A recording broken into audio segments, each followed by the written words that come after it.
Aujourd'hui, je vais vous parler de GPU et d'applications médicales.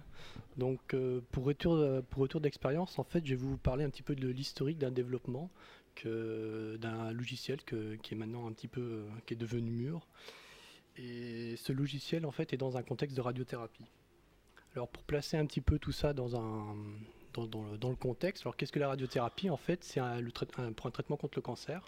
Donc en fait, on va donner une dose à la tumeur et l'objectif, c'est de donner le maximum de dose à la tumeur tout en minimisant en fait la dose aux organes à risque. Alors il y a différentes grandes classes de radiothérapie. Il y a la radiothérapie externe, donc c'est un faisceau de particules en fait à l'extérieur du patient qui va venir irradier en fait les cibles tumorales. Il y a également la radiothérapie interne ou péropératoire où là en fait on va insérer des sources radioactives à l'intérieur de l'organe. Typiquement ici c'est pour le cancer de la prostate. Donc on va insérer 80 petits grains de d'iode 125 pour traiter en fait la tumeur qui est à l'intérieur de la prostate. La thématique de recherche et ce qu'on essaye de faire en application clinique, c'est quoi? C'est d'améliorer en fait la prédiction de la dose, parce que c'est pour améliorer le traitement, donc la réponse thérapeutique aux patients. Être capable de mieux personnaliser en fait le planning, c'est-à-dire de limiter en fait les effets secondaires liés au traitement, et tout ça pour assurer une certaine qualité et une assurance en fait au traitement. C'est quand même de la radioactivité, donc ça peut être dangereux pour le patient. Donc le besoin de ça, c'est d'avoir quoi? C'est d'avoir de la simulation numérique en physique des particules qui soit en même temps précise et réaliste. Donc pour cela, on utilise des méthodes. Donc globalement, c'est quoi? C'est des simulations de Monte-Carlo. Donc la simulation Monte-Carlo, c'est une méthode d'échantillonnage aléatoire. Donc par exemple, si on voulait estimer la valeur de pi, on trace un quart de cercle et on va lancer de façon uniforme, par exemple des grains de riz. Et en comptant le nombre de grains de riz qui tombent dans le quart de cercle, on est capable de déterminer en fait la valeur de pi par rapport au nombre total de grains de riz qu'on avait envoyé. Donc on va faire un petit peu la même chose, mais du côté de la physique des particules. C'est-à-dire qu'on va voir de l'échantillonnage aléatoire de telle sorte à non pas estimer la valeur de pi, mais estimer une carte de dose ou un parcours de la particule. Alors c'est aléatoire, mais la physique n'est pas aléatoire, donc il faut quand même suivre en fait les lois de la physique. Donc tout l'objectif en fait, c'est d'appliquer la simulation Monte-Carlo afin de faire la simulation de l'interaction des particules avec la matière. Alors, une des problématiques de la simulation Monte-Carlo, c'est que ça a besoin de beaucoup d'échantillons aléatoires de telle sorte à minimiser l'erreur de l'estimation qu'on va faire. Ça suit une décroissance exponentielle. C'est-à-dire qu'on a besoin de beaucoup de calculs, de puissance de calcul afin de déterminer de façon précise une dose donnée à un patient ou estimer un traitement pour un patient. Alors, ce problème de calcul en fait va limiter l'applicabilité, je vais dire, de ce type de méthode, aussi bien en recherche qu'en clinique. Donc la première solution, c'est d'utiliser un cluster de calcul.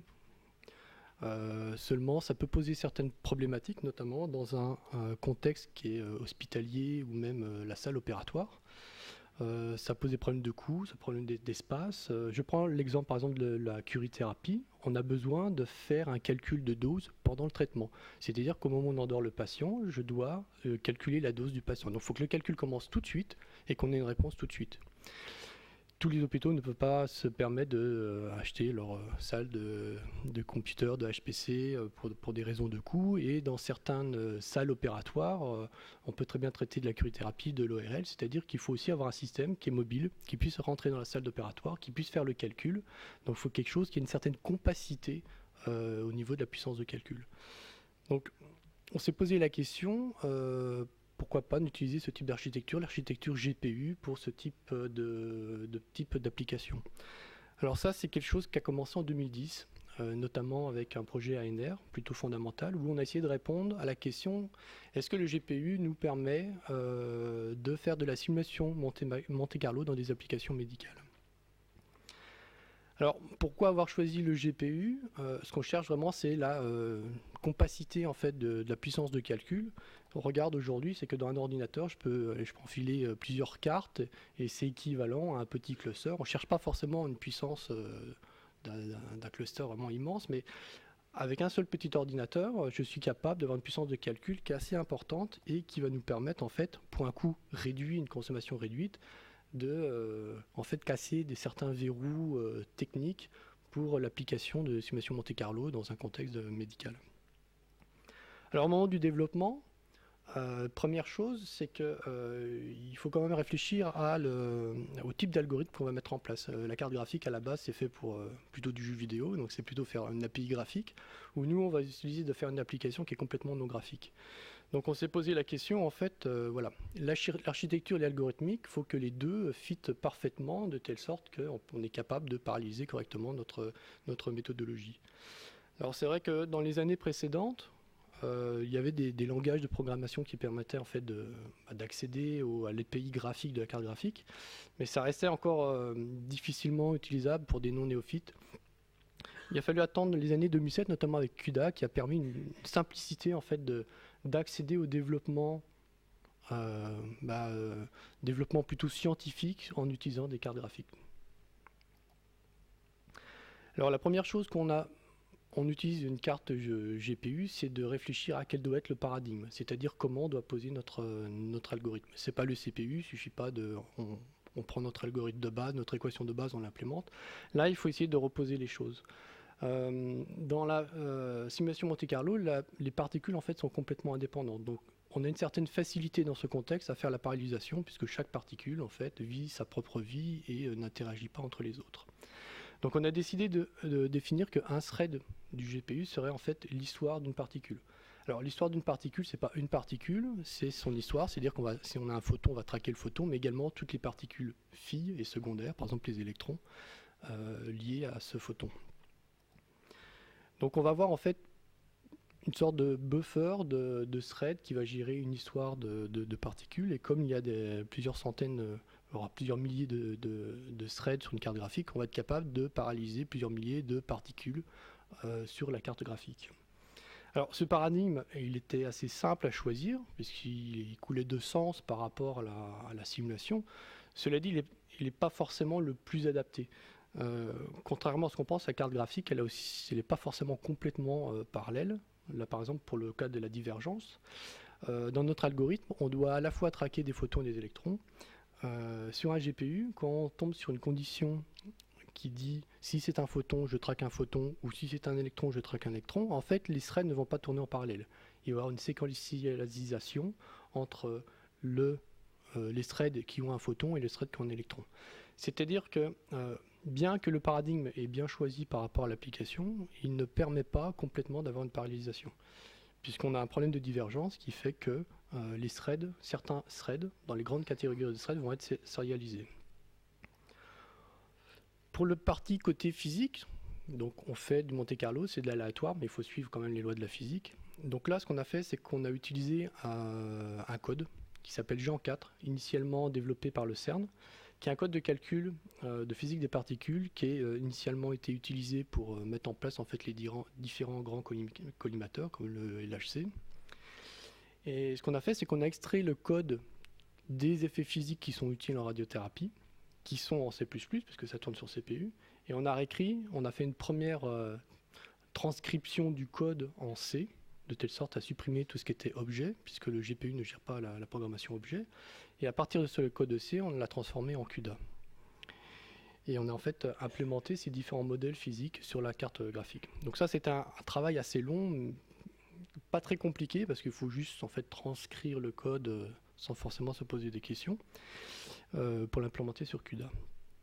Alors, quand on utilise le GPU, il faut se poser également des questions par rapport à la mémoire.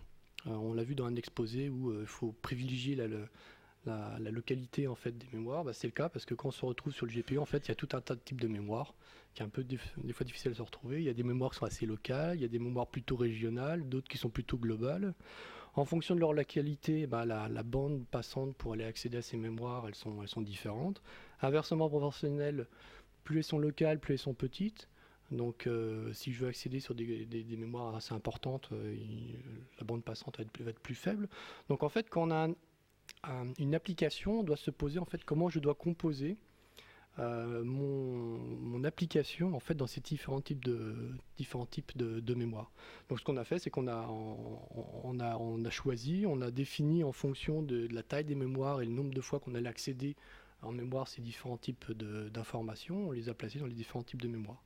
Par exemple, les constantes physiques sont dans la mémoire constante, la géométrie et les tables physiques qui sont assez importantes sont en mémoire de texture, Et les particules qu'on va simuler, puisque chaque particule en fait contient beaucoup d'informations sur leur déplacement, sur leur position, leur énergie, on a besoin de beaucoup de mémoire, donc ça c'est en mémoire globale. Ensuite, un autre problématique qu'on a, c'est que en CPU, le code de Monte-Carlo c'était simple, on utilisait un générateur de nombres aléatoires classique, on n'avait pas à se poser de problème. On n'avait pas à se poser de questions. Le problème avec le GPU, c'est que un générateur de nombres aléatoires, pour pouvoir le faire tourner, il faut une certaine période. Et la période va en fait donner une certaine qualité sur la simulation qu'on va utiliser. Donc il nous faut un algorithme qui a une grande période en termes de générateur de nombres aléatoires. Seulement, un algorithme qui a une grande période, il a besoin de stocker en fait l'état du générateur à chaque fois qu'on va avoir un nouveau nombre aléatoire. Le problème avec la localité sur le GPU, c'est que chaque thread n'a pas beaucoup de mémoire. Et que dans le cas où un thread gère une particule, on va dire, il faut qu'un générateur aléatoire soit accroché à chaque thread. C'est-à-dire qu'il y a eu beaucoup de travaux, notamment sur changer l'algorithme, changer ou déterminer un nouveau algorithme dans la littérature, de telle sorte que l'état du générateur aléatoire qui doit être stocké est suffisamment petit, mais avec une période de périodicité du générateur suffisamment grande pour ne pas apporter de biais. Donc on n'a pas vraiment changé d'algorithme, on a dû tout simplement trouver un autre algorithme qui est plus apte à s'adapter en fait à la configuration du type d'architecture qu'on utilise. Donc un autre problème qu'on peut rencontrer avec le GPU, c'est que dans ce type d'application, donc là on a une image de radiographie par exemple, cette application a nécessité pour la simuler 14 milliards de particules. Alors la mémoire sur le GPU, elle est quand même importante, 2, 4, voire 6 gigas, mais c'est toujours pas suffisant, notamment pour simuler les 4 milliards de particules en même temps. Donc on a dû mettre en place aussi des certains systèmes en fait itératifs, de telle sorte à pouvoir traiter par batch un ensemble de particules, c'est-à-dire qu'on a une source qui va générer des particules, on traque les particules, et une fois qu'on a traqué ces particules, on va faire une boucle de telle sorte à continuer juste à temps de simuler le nombre total de particules qui est utilisé. Donc, encore une fois, on n'a pas forcément réécrit l'algorithme de comment traquer la particule, mais on a dû mettre en place certaines mécaniques de telle sorte à s'adapter correctement à l'architecture. Alors une autre petite bonne pratique qu'on a eu besoin de mettre en place, c'est de réfléchir à la structure de données. Alors ça a été évoqué tout à l'heure.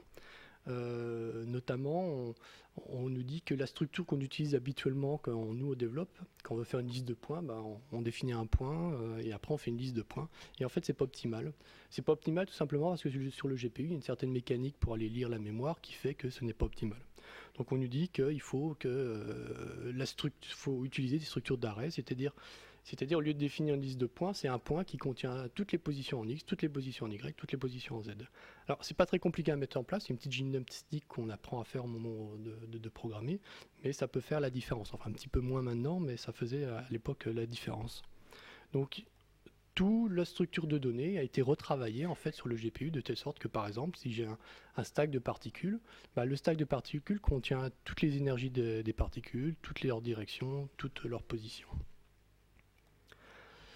Donc le premier code qu'on a terminé, on va dire, pas une première release, mais pour une première application, c'était en 2012. Donc c'est écoulé quand même 2 ans, le temps de tout mettre en place. Donc à cette époque, on faisait que la simulation sur des photons, ça permettait de faire que de l'imagerie. Et que sur de la navigation en voxelisé. Alors voxelisé parce qu'on utilise des scanners de patients qui sont sous forme de voxels. Et la problématique qu'on a aussi dans le domaine médical, c'est qu'il ne suffit pas de tourner une simulation rapidement. Il faut qu'elle soit robuste, qu'elle soit de façon sécurisée et qu'on est sûr du résultat. Donc il y a eu énormément de travaux en fait sur la partie validation.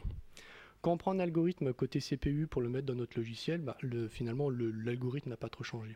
Là, du fait de réécrire, de changer la structure sur le GPU, on n'a pas tout à fait le même code. Par exemple, sous Géant 4, le code d'origine, on fait du double. Sur le GPU, on faisait du simple précision pour les virgules flottantes. Rien que ça peut apporter du biais. Donc il a fallu tout vérifier, toute la physique, pour être garanti que la simulation et la dose qu'on délivre dans le patient, c'est exactement celle qui était censée être la même sur côté CPU. Alors un autre problème qu'on a rencontré dans ce type de développement, et qui a été évoqué également tout à l'heure, c'est la résolution des bugs. Alors il y a une époque, quelques années en arrière, c'était vraiment une horreur complète. En fait, ce qui se passe, c'est qu'il y a des milliers de threads qui tournent en même temps. Il suffit qu'il y en a un qui fasse n'importe quoi, le GPU ne s'arrête pas, il continue de faire n'importe quoi. Et c'est souvent en regardant dans les résultats qu'on s'aperçoit qu'on a des petits biais, des trucs qui sont non cohérents. Et après, pour traquer les problèmes qui se passent exactement dans la carte graphique, c'est assez difficile. C'est assez difficile parce que c'est un système finalement qui peut être représenté comme un système embarqué.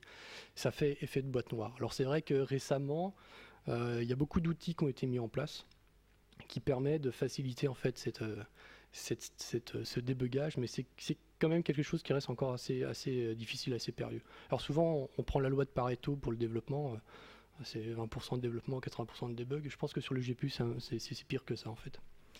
Une autre bonne pratique qui est facile à mettre en place maintenant, qui a été évoquée aussi tout à l'heure, c'est la possibilité de tourner à la fois le code sur CPU et GPU. C'est-à-dire qu'on écrit une fonction, on dit qu'elle est GPU, mais on dit qu'elle est aussi CPU. Et très facilement, on peut faire tourner entièrement le code, exactement le même code, sur CPU.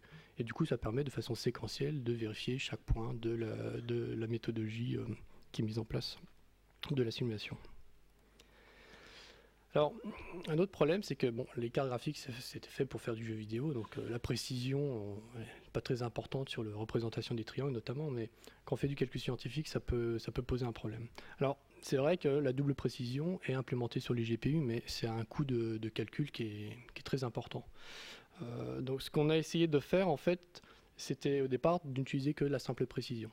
Et on s'aperçoit qu'en fait, la simple précision, ça pose beaucoup de problèmes. Là, j'ai mis un exemple, par exemple, quand la particule elle est à cheval entre deux voxels, bah, le fait d'être dans l'incertitude du float ne nous permettait pas en fait, de gérer, de savoir dans quel voxel on était. Donc en fait, pour bénéficier de la rapidité, parce qu'on utilise de la simple précision, et pouvoir avoir un code qui est robuste, on a dû mettre en place tout un tas de mécaniques en fait, qui gèrent les tolérances de façon géométrique et de façon de navigation des particules pour avoir que c'est une réalité en fait physique. Alors dans certains cas, on n'a pas pu échapper à la double précision, notamment quand on veut calculer et sommer la dose dans le patient, parce que la particule, quand elle va se déplacer, elle dépose un tout petit pouillème d'énergie le long de son parcours, et ce qu'on veut, nous, c'est accumuler ça sur des milliards de particules.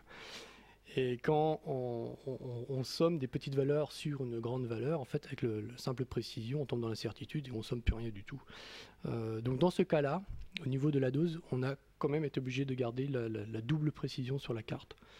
Donc on n'a pas vraiment eu le choix, malgré le perte de performance par rapport à ça. Donc toutes ces résolutions en fait de tolérance, de précision de calcul, etc. Ça nous a permis quand même en 2015 d'arriver à un niveau qui nous permet d'avoir fait une étude clinique et de comparer ce type de code de calcul pour faire de la dosimétrie. Donc on est capable de faire une dosimétrie en 2 secondes alors qu'il faudrait plusieurs heures pour le faire, et ça on le fait de façon péropératoire pendant l'opération. Maintenant, on travaille plutôt sur la partie radiothérapie externe qui est en cours de validation clinique également. Tout ça, ça a terminé par le développement d'un logiciel qui s'appelle GEMS, pour GPU Joint 4 Based Monte Carlo Simulation, parce que c'est basé sur les modèles physiques de Jean 4 et du CERN, qui permet à la fois de faire la radiothérapie interne, externe et maintenant de l'imagerie. Donc tout ça, c'est sur NVIDIA parce qu'on avait choisi le langage CUDA. Alors maintenant, la problématique où on se trouve confronté, le fait d'avoir développé un logiciel et de le donner à des gens, c'est qu'il y a beaucoup d'hétérogénéité sur les architectures, c'est-à-dire qu'il n'y a pas une seule personne qui a la même carte graphique, et ça peut poser beaucoup de problèmes, parce qu'en fonction de l'architecture, on n'a pas les mêmes options de la carte. Par exemple, le float, c'est pas toutes les cartes graphiques, le nombre de threads, c'est pas pareil, le nombre de registres, c'est pas pareil. Donc du coup, il faut... Malgré les avancées du langage et des architectures, on est bloqué quelque part sur des vieilles versions de telle sorte de pouvoir distribuer le code au plus grand nombre et au plus grand type d'infrastructure. Malgré qu'il existe une mécanique qui permet de compiler avec toutes les architectures, c'est-à-dire que quand vous compilez votre code, vous donnez toute la liste des architectures possibles, et le binaire, en fonction de la carte graphique, va envoyer le bon morceau du code qui correspond à l'architecture. Mais ça, si vous utilisez une spécificité d'une architecture qui n'est pas compatible, ça ne marchera pas.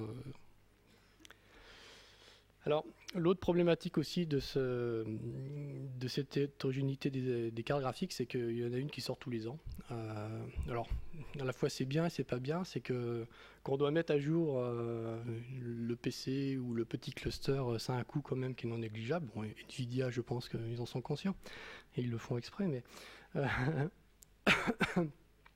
mais du coup, ça pose quand même pas mal de problèmes sur nous, en tant que développeurs, sur le suivi en fait des architectures, notamment aussi également sur CUDA qui est lui le langage, donc il y a beaucoup de mises à jour qui est fait sur le code, mais à chaque fois qu'il y a quelque chose qui est, on se dit qui est vraiment très sympa, il faut pas besoin de le mettre, ça demande une maintenance du code, il faut tout remettre à jour, et bien sûr utiliser une nouvelle carte graphique. Alors il y a un avantage aussi que je trouve qui est vraiment intéressant en ça, c'est que j'ai une vieille carte graphique, je mets ma nouvelle carte graphique, je recompile et tout de suite j'ai un facteur d'accélération sans rien faire, et ça c'est vraiment quand même appréciable. En sachant que entre chaque version, c'est pratiquement 1,8 le facteur d'accélération, donc c'est vraiment pas négligeable. Alors juste pour conclure, c'est vrai qu'au début, on faisait, ça revient un peu sur le discours qu'on a vu sur la présentation d'avant, c'est qu'on faisait attention un petit peu au bas niveau, la structure de données, de ci, de là. Et c'est vrai que sur les nouveaux codes qu'on regarde, souvent, il n'y a pas beaucoup de différence entre, pas la structure du programme, mais je veux dire le code en lui-même, entre quand je regarde ma fonction qui est en C++ sur le code d'origine et le CUDA, finalement les équations c'est pratiquement les mêmes, quoi. Le langage est différent, la structure est différente, mais mon équation c'est un petit peu la même. Donc ça apporte une certaine facilité maintenant à développer sur CUDA. Dans notre contexte, alors bien dans notre contexte, parce que notre contexte est facile à paralléliser, donc c'est pas trop les algorithmes qu'on a dû changer, c'est plutôt le modèle de programmation. C'est la définition des mémoires, c'est la structure de données, c'est en fait toute la boucle de simulation qui est un petit peu différente. Mais le cœur, en fait, les algorithmes, on n'a pas finalement trop changé à part quelques exceptions. Alors une autre bonne pratique aussi, c'est que maintenant il y a beaucoup de librairies déjà développées sur CUDA, donc il n'y a pas forcément à réinventer la roue, mais à utiliser ce qui existe déjà. Et ces briques technologiques pour faire de la science, c'est assez pratique et vraiment intéressant pour nous. Alors, ce que j'aimerais pour l'avenir, notamment sur les GPU, c'est un petit peu compenser le retard qu'on a entre le calcul simple précision et double précision. Là, on voit le grand écart qu'il y a entre les deux. Alors, là, c'était en 2013. C'est vrai que maintenant, les architectures tentent à combler un petit peu ce retard, mais il y a toujours une différence entre float et double, qui fait que le jour où le double sera comme le float, on passera tout en double et on aura beaucoup moins de problèmes sur le calcul et la gestion des tolérances dans le calcul. Forcément, sur les spécifications, on veut toujours plus. Donc plus de mémoire, plus de registres, plus de calculs, moins cher, ça c'est sûr. Et ensuite, peut-être améliorer la gestion des bugs. C'est vrai qu'on a des outils, mais c'est encore courant que la carte graphique finit le programme sans problème, et au final, il y a quand même des erreurs. Des erreurs, des biais, des bugs qui sont passés à travers en fait la carte graphique. Donc ça c'est un problème plus de donner des instructions de débugage sur chaque multiprocesseur. Alors juste pour faire une petite analogie par rapport au domaine médical, c'est vrai que l'ordinateur c'était ça avant, une grande pièce, beaucoup de puissance d'énergie pour faire très peu de calculs, et maintenant on tend vers ça, on est tendu vers ça sur l'ordinateur personnel. Et nous dans le domaine médical, c'est vrai que ce qu'on aimerait c'est que le cluster qu'on connaît maintenant, qui prend de la place, qui consomme de l'énergie, devienne en fait quelque chose qui est plus compact et devienne le cluster en fait personnel. Et c'est ce qu'on essaye de faire dans le domaine médical, notamment pour faire sauter certains verrous technologiques, afin de l'appliquer dans les interventions médicales assistées par ordinateur, pour faire de la thérapie guidée par l'image ou du planning. Voilà, merci.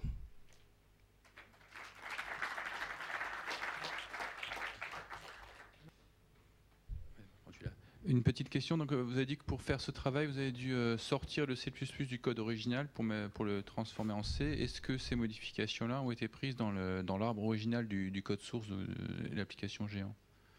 Alors, comment ça dans le... C'est-à-dire là, en gros, voilà, vous partez d'un code qui est en C++ et vous le mettez en C, ensuite vous rajoutez le GPU dedans. Est-ce que vous devrez faire ça à chaque fois qu'il y a une nouvelle release du code principal? Alors, oui et non. Alors, non, parce que en fait, les lois de la physique ne sont pas changées entre-temps. Donc le photoélectrique restera le photoélectrique et le Compton. Après oui, parce qu'il y a des petites améliorations et des petites mises à jour qui sont plus liées sur des mises à jour informatiques sur Par exemple, ils sont plus optimales sur la lecture d'une table parce qu'ils utilisent une nouvelle interpolation. Et petit à petit, comme c'est des petits morceaux, on le bascule en fait dans le code GPU. Mais en termes de physique et d'algorithmie, on n'a pas beaucoup à changer. Non. Merci. Hop. Ah, hop, le prochain voilà, il n'y a pas de questions là. Est-ce que le prochain conférencier pourrait s'inscrire? Étant donné que vous avez une boucle, on calcule partiellement le Monte Carlo, on rajoute de nouvelles trajectoires, donc une sorte d'out of core là. Ouais. Vous avez implanté, pour avoir les performances, là, est-ce que vous avez implanté un recouvrement des transferts et des calculs, donc transférer les nouvelles données pendant qu'on calcule ou récupérer le résultat pendant qu'on calcule les suivants, ou vous avez fait ça séquentiellement? Alors, donc il y a très peu en fait de mouvements de transfert de mémoire entre CPU et GPU. Alors pourquoi? Parce qu'en fait la génération des particules se fait côté GPU, d'accord. On va accumuler une dose qui est dans la mémoire globale du GPU et on accumule toujours à l'intérieur. Donc on boucle dessus et à la fin du calcul on récupère la carte de dose. Donc en fait le transfert de la carte se fait simplement à la fin. Donc dans la boucle qu'on a vue là, en fait, il n'y a pas de transfert entre le CPU et le GPU. Mais alors pourquoi boucler sur le CPU? Pourquoi ne pas boucler entièrement sur le GPU? Parce qu'en fait, comme on utilise un stack de particules, on comble en fait toute la mémoire globale, mais la mémoire globale allouée au GPU. Par exemple, je sais que sur les cartes récentes, on ne peut pas faire plus de 5 millions de particules, parce qu'en fait, on alloue toute la mémoire globale du GPU. Mais ça, cette mémoire, une fois qu'elle est allouée, elle est tout le temps utilisée pour chaque boucle. Elle n'est pas rallouée. On va juste, dans chaque slot des particules, rajouter une nouvelle particule émise par l'émission. Par contre, la carte de dose, qui est en fait le vrai résultat qu'on a, il se fait simplement à la fin de toutes les itérations. Voilà. Bon, merci.